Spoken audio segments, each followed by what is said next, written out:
So I'm going to talk to you now about 24 mark questions for AS Sociology, how to discuss a topic and how to evaluate briefly. So the question we've got is explain and briefly evaluate the importance of the media in the creation and reinforcement of class identities. So the first thing you need to do is you need to define the media. So you need to talk about, the mass media is defined as, television, news media, could include social media such as Facebook and Twitter, the internet, all of those parts of the institution of the media which transmit information on a national and global scale. Then you could say social class is defined using two parts. Firstly, the objective part of social class is your level of income and your occupation, your job. Okay, the second part of social class is a subjective part, which is your lifestyle, your culture, your norms and values. Okay, so it's like, whether you drink beer or fine wine. Okay, for example, that would be an example. So then need to mention the question in that first introductory paragraph. So you refer back to the question, you say the media portrays and represents social groups in ways that create and reinforce class identities. So you refer into the keywords of creation, reinforcement and class identities and the media, which is all in the question. You need to relate to that, refer to that in your answer. In every paragraph it should either talk about creation or reinforcement of class identities through the media. Okay, it says here creates, and it says here reinforces. So our structure is focused around trying to deal with both of those keywords. Okay, so firstly the media creates class identities because it gives role models. For example, Pete Doherty might be a role model for young working class males because he's someone who takes drugs and he's a rock star, so he offers a way out of working class poverty. However, this may be different to the norms and values and identities encouraged by family during primary socialisation. So it's creating a new identity for young working class males. The media emphasises consumer culture. So Marxists argue that the working class are being encouraged to consume as a way of distracting the working class from the reality of capitalism and exploitation, and therefore controlling the working class. So the working class are encouraged to consume, and consumption becomes a way of showing your identity and who you are, encouraged through the media, advertising and films, etc., product placements in films, etc.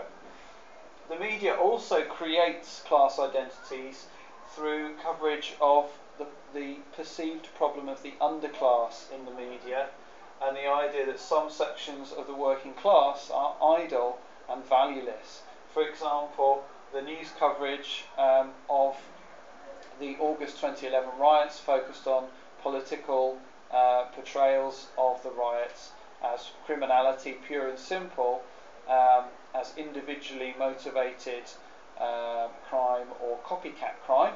People were just joining in, and focused on the fact that there was a feral underclass group of working class people who were valueless and not socialised properly. So this ignored the fact that some people involved in the August 2011 riots may have felt they were making a political statement against the class system that was unfair. So the media tended to portray the establishment political traditional view. Also, some programmes, like comedies like Little Britain, possibly stigmatise some socio-economic status groups. For example, some working class as valueless and focused on trivia. For example, the character in Little Britain who wears a tracksuit and tends to have an attitude. Also, some media portrayals of poverty or unemployment as the fault of the individual. So, focusing on where someone is poor through their own fault, rather than blaming social issues. The media often does focus on individuals. So again, that could be seen as creating a class identity and creating showing someone's public identity as working class as somehow shameful, because it's a laziness rather than a lack of ability or unfair system of education. There's a lot of emphasis on crime in the working class. So on the reinforces side, we can say the working class is often labelled as criminal, and the types of crime films and novels tend to focus, in films especially, on working class street crime, for example, and muggings and robberies, and may often ignore corporate and white collar crime, and therefore reinforce the idea that the working class are criminal.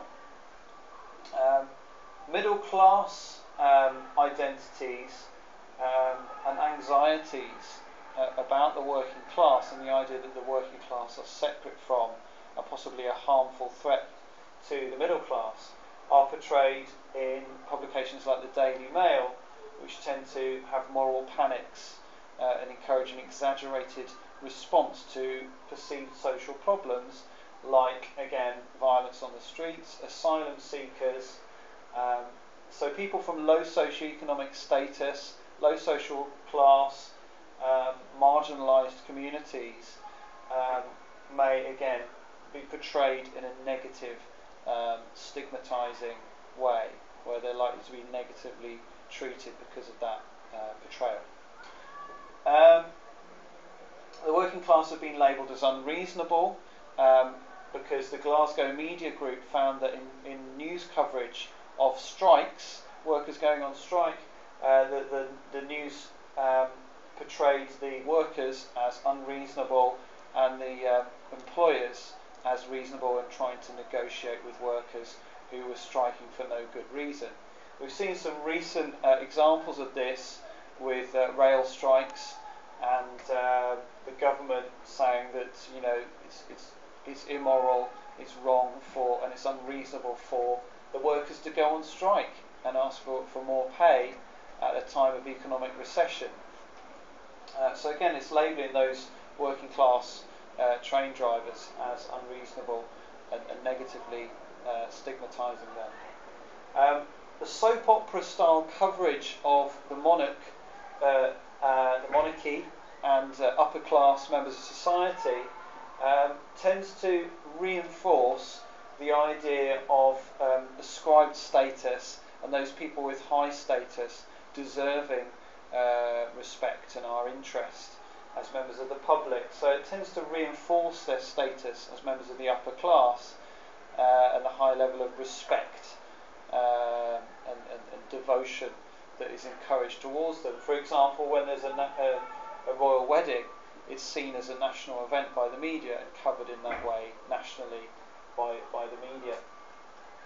So there's lots of things that could be mentioned. The postmodernists would argue that we live in a media-saturated society where class identities are linked to consumer culture. We're all encouraged to consume, and members of the working class are increasingly encouraged to show their identity not through what they do for a job, but what they wear or what they spend their money on. So the way in which class is portrayed and expressed has become very important through the media and consumer culture. However, you do need to include a brief evaluation for this 24-mark question, because you get 4 marks for evaluation and analysis skills. So you could talk about the fact that there are many other factors which influence class identities, such as the family and the economic status and cultural values of your parents are likely to give you a social class identity, a great deal of that.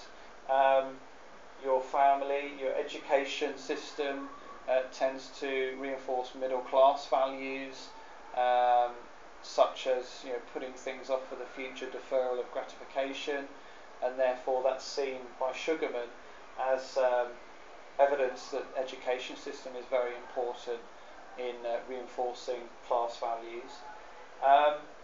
The other types of identity are hard to objectively measure aside from social class. It's hard to disconnect ethnicity from social class. So therefore, age and all these factors should also be considered, and they're hard to extricate from a class analysis.